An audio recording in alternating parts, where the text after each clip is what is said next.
Hi everyone, welcome back to the channel. Today it's Saturday, it's the 11th of March and we're back on the farm. Today we've been doing all the livestock jobs. We've been using that KW Farm Services bucket, which has been brilliant. There's going to be a video on that next week on Monday. But what I wanted to talk about in today's video was recently, just literally down the road here, there was some equipment stolen. I believe a trailer and a quad bike, which generally, touch wood, doesn't happen too much in this part of the world because in Norfolk it's not too bad, thefts and things like that.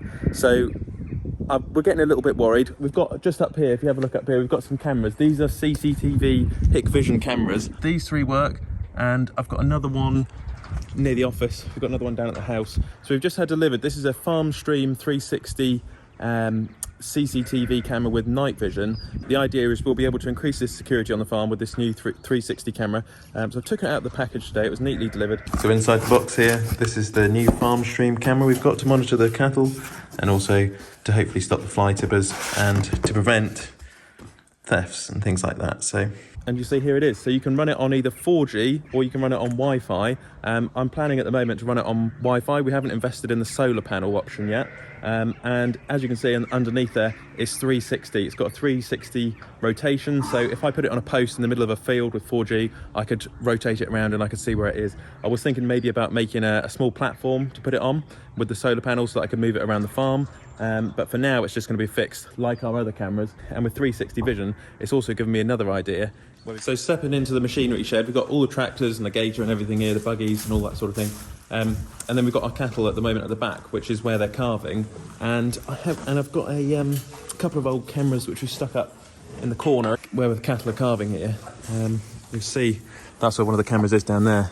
These are the last cattle to calve. The only trouble is with that camera, I can only see so much because it's only a corner. But the idea is if we put this up here on the steel girder, the Farmstream, we'd have a 360 vision all the way around. That would be a good idea, really. And then we could also keep an eye on the machinery as well, which would be quite handy. Depends on how high up we wanted to put it. If anyone's got any ideas of where we could put the Farmstream higher up in the building, leave a comment in the comment section down below.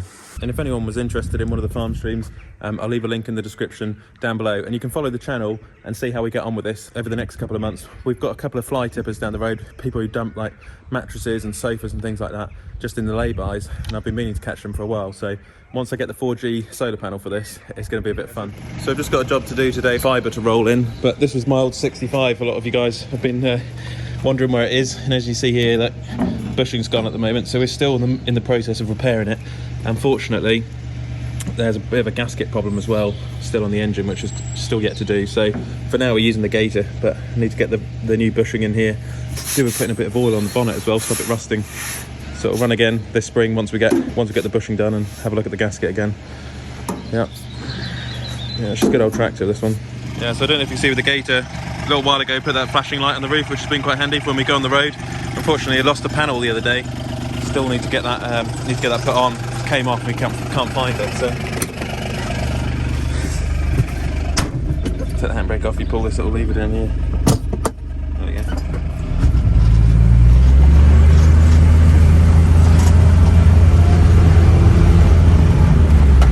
This is another little security measure we put in, was a barrier just to stop delivery drivers going through the yard whenever they wanted. Made quite a big difference. It's not the best, but it sort of works. Can't put the Cambridge rolls on because I got the wrong connections, unfortunately. Might have to take a while until we get the new bushings.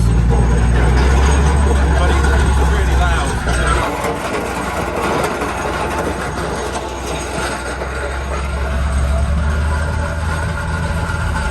See there, I've still got all this lot to clean up. We had that tipping session, tipped all the wood. Yeah, I have a bonfire that turned some into plywood. See, these are my usual rollers which I use. You can only really use them on the tractor because of the connections. And what you really want to do is pop it into low range. It doesn't wear the belts up so easily. That's one problem we've had with this gator, is the belt's wearing out every now and then. If I just put it into four-wheel drive as well, go backwards and forwards to make sure it's in four-wheel drive. There we go. Throw away. So we're going out today to the gallops. I roll these at the moment every day. They're around about 2 meters wide. We get quite a lot of equine people who use them. They pay a fee and then we rent them out to them. So you can see they've been quite heavily used here. We have to roll them and to re-level the fibre. The rib rollers, to be honest with you, work better. But until we get, like I say, until we get the other one going, it's going to be a while. And then you see on the left here, this is the barley which was drilled. Got a bit of spring barley in there, and then but there's some fodder beat going in as well on the other side, just over there, just being sprayed off.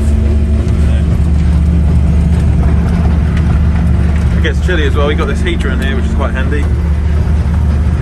And I can't help but compare it to the Polaris. I suppose one good benefit of the Gator compared to the Polaris is it's a lot quieter. It is quiet, this thing, but then it doesn't go as fast on the road. So being John Deere, you'd like to think it would be quite reliable as well. So I don't know, you'd have to have the Polaris for 6 months or a year to see what it's like against the Gator. I did enjoy reviewing the Ranger diesel we had a couple of months back. That was a good experience comparing the two. I don't know if you can see, this bit of land hasn't been drilled yet. It's going to have another crop planted in there soon, but it was worked up with the Sumo Trio. If you've got any cultivator suggestions for the future, if we ever swap the Synchro in for 3030, do drop it in the comment section down below. We've had quite good success with the Pottinger, but I think there's a main cultivator. I think we'd look at something, we'd like to look at something a bit beefier one day in the future. Something a bit more like a subsoiler, but not quite the subsoiler, because we've got the flat lid for that. But yeah, something just a bit more heavy duty, which will just rip through the ground, something like the Sumo Trio or a McConnell shade grater. You see, I worked that little bit of land up there the other day. I used the Synchro on that, and it did quite a good job because most of the land was already sprayed off, so it hasn't worked out too badly, to be fair. All in all, this gallop's is about a mile long, and you see on this bit of land here, it's a bit rougher, and it's quite poor soil here. So we were thinking about growing miscanthus there for the boiler, and then you can bale up the miscanthus, grind it and burn it through your biomass boiler, because we've had huge trouble over the last year in buying wood to chip up. The price has just gone through the roof, and people just don't really seem to have the wood around like they used to. We were paying about £40 a tonne for wood. Now we're paying about anywhere from 60, 70, 80. They're talking about £100 for now for delivered softwood pine. So we need to look at a more sustainable fuel source for the biomass boiler. This is the only problem with using the flat roller, is it's too wide for the pillars. So they're shutting gates. So we're going to have to turn around and go back the other way. I did see at the dough show that Fleming do a new hydraulic rolling one, 2 metres wide, so it would fit around the gallops quite well. But then the trouble is, I'd have to get a hydraulic fitting, fit it to that 65, a return and flow and return, and I could use it on that. So that would be pretty good. And then on another note, last night I just finished watching the rest of Clarksons' farm. I think what Clarksons done for farming has been fantastic. Clarkson, Caleb, Lisa, Charlie, Gerald, who's an absolute character. Yeah, brilliant series, really enjoyed it, and I can't wait for season 3 now.